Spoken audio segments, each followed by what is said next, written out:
Michael has always been a little shy with the girls at his school, and it is thrilling for him when Elizabeth chooses him from a crowd of male admirers. She was the center of attention in any room. She was a little dangerous. She had experience that Michael didn't have. She picked him.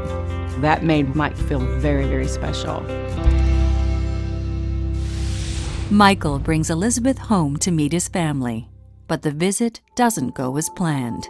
Her hair was all spiked, and she talked real loud, talked real fast, and pretty much dominated the conversation. For him, she was very exciting. But Elizabeth's charms are lost on other female students, and she is the only girl not accepted into a sorority during rush week.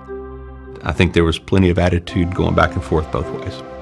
Mike was upset that the sorority didn't invite Elizabeth in.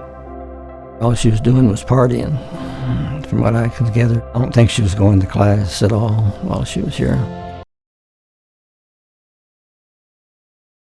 Karen Brown and Elizabeth Turpin had somewhat more of a relationship that we were not aware of before. Karen was actually doing the performance at the circus that night. She dedicated her performance to Elizabeth. And there was a kiss on stage, a lengthy kiss that left no doubt there was a relationship between Karen and Elizabeth. For police, this revelation into Karen and Elizabeth's relationship is just one more piece of the puzzle that is beginning to take shape. With Elizabeth, we knew from the start that something wasn't quite right. When police began to suspect Michael had been killed by someone close to him, they called his mother and asked her to check into Michael's life insurance. She was shocked to find out that Michael had also taken out an insurance policy. On January 30th, only days before Michael's murder, a policy of $60,000 was taken out on his life. Elizabeth said to Michael, "Well, you're worth more dead than you're alive." I heard it dispatched as I was getting ready for work. It was a 911 emergency call. Elizabeth came home. She found this bloody mess in their apartment, and Michael was nowhere to be found. So she went to a neighbor's. She called 911. It was about 7:30 in the morning that the call came in from Elizabeth Turpin, reporting that she had found her apartment had blood in it and that her husband was missing.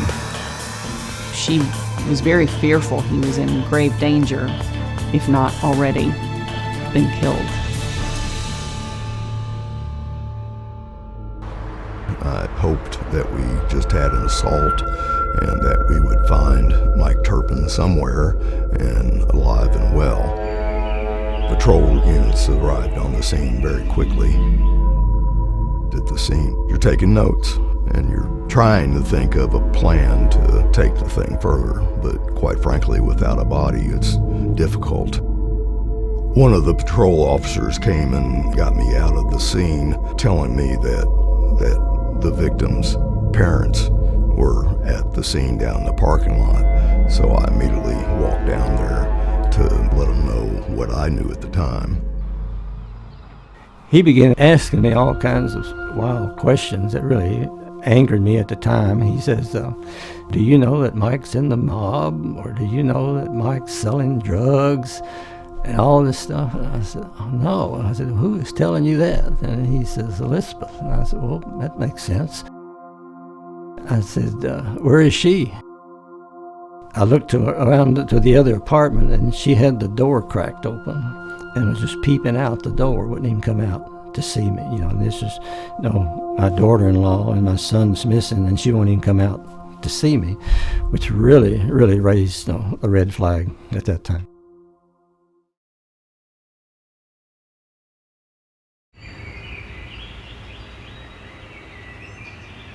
See, I go to all of the parole hearings and just raise hell. and try to put the parole board on a guilt trip. So far it's worked. But with Karen Brown, she now has said she didn't have anything to do with it. She's still got that defense.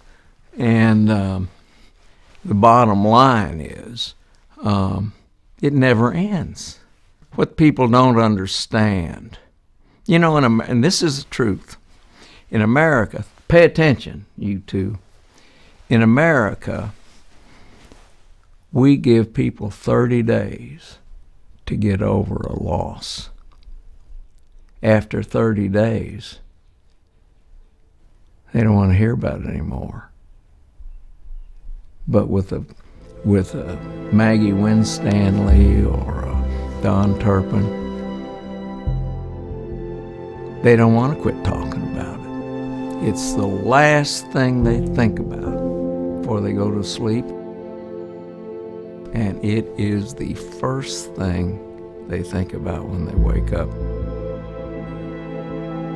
And it's that knot right here, all day, every day. Those are the people I give a about. Okay, I think I'm done.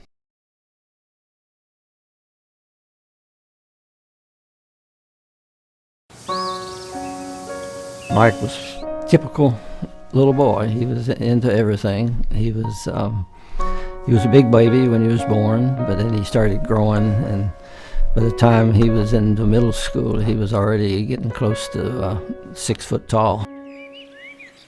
Mike was raised in a Baptist church. He was baptized at an early age in the church, and we got him started in Little League Baseball when he was 9, and then he was hitting a lot of home runs and pitching.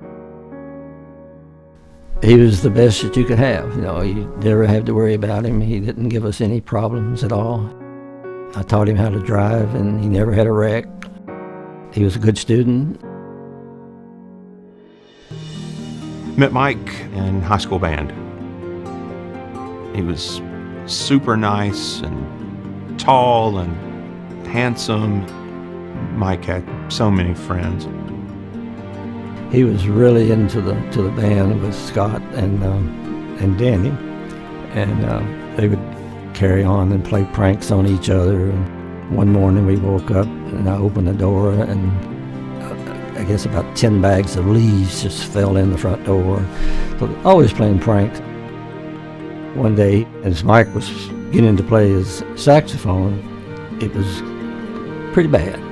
And the dog, Chrissy was her name, she actually ran under the bed and covered her ears with her paws so that she could not have to listen to the music. I could understand a dog trying to cover their ears from somebody trying to learn saxophone. That makes a ton of sense. Turned out to be probably pretty good because he was an all-state sax player. He was very gifted. We were great friends. I thought of him as just as close a friend as I had ever had. Mike was there for me. He was just an all-American kid. Very loving, and he was just full of life.